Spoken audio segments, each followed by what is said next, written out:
Eu queria ouvir de vocês o seguinte: o que é saúde mental? O que abarca a saúde mental?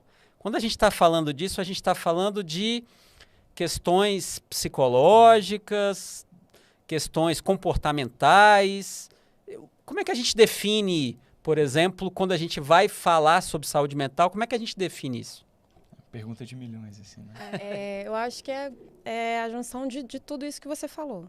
É o comportamental, é o social, mas é o todo, é o macro, é o social, é a política, é a economia.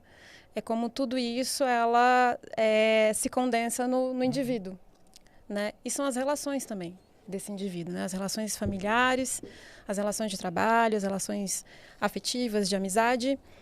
Tudo isso ela vai, num único indivíduo, ela vai ser traduzida, ela vai ser lida, vai ser expressa de alguma forma. Tem duas grandes formas, assim, que saúde mental tem sido entendida tradicionalmente, assim, hegemonicamente. Eu penso que as duas são problemáticas. A primeira é, vou falar de saúde mental. Aí a pessoa fala de depressão, ansiedade. Pô, você está falando de adoecimento, você está falando de sofrimento. É isso, saúde mental como sinônimo de doença, de adoecimento e de sofrimento. Tem uma segunda forma que busca superar essa, mas que supera, mas não tanto, e necessariamente não diz do que é saúde mental na sua complexidade, por mais que seja um pouco mais avançada que a outra, mas que eu penso que a gente pode ir além, que é saúde mental, então, como ausência de sofrimento, de doença, né? Qual que é o problema das duas, a despeito das diferenças entre elas? As duas orbitam em torno da doença. Uma é sinônimo de doença e a outra é sinônimo de ausência de doença, ou seja, se eu não estou diagnosticado com uma depressão, com uma ansiedade, logo eu tenho uma saúde mental. As duas são problemáticas por quê? Porque não vão justamente nessa direção que a Ana está apontando aqui para a gente. Eu tento entender e penso que eu estou correto e que a Ana está correta nesse sentido. Saúde mental enquanto produção de vida. O que é saúde mental? Como a gente tem vivido, como a gente tem se produzido, como a gente tem se relacionado um com o outro e como essa produção de vida se expressa em termos de saúde mental.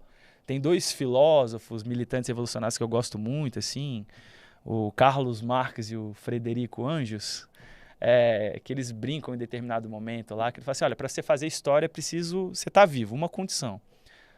Fazendo uma paráfrase aqui para a saúde mental, se a gente está vivo, a gente tem saúde mental. Não tem como. Se é produção de vida, estando vivo, a gente se produzindo, a gente tem saúde mental. A questão é como a gente tem se produzido. E ao falar disso, de como a gente tem se produzido, a gente automaticamente vai aí buscar, analisar e vai se defrontar e se deparar com a produção de vida numa realidade concreta. A gente não se produz no vácuo, no vazio, né? Então é isso, está passando fome? Está desempregado, ou mesmo tem um emprego, como é que está a sua condição financeira, econômica, como é que está a sua relação com o outro. Então, nesse sentido, falar sobre saúde mental é isso, como a gente tem se produzido e como a gente se produz, em qual realidade concreta.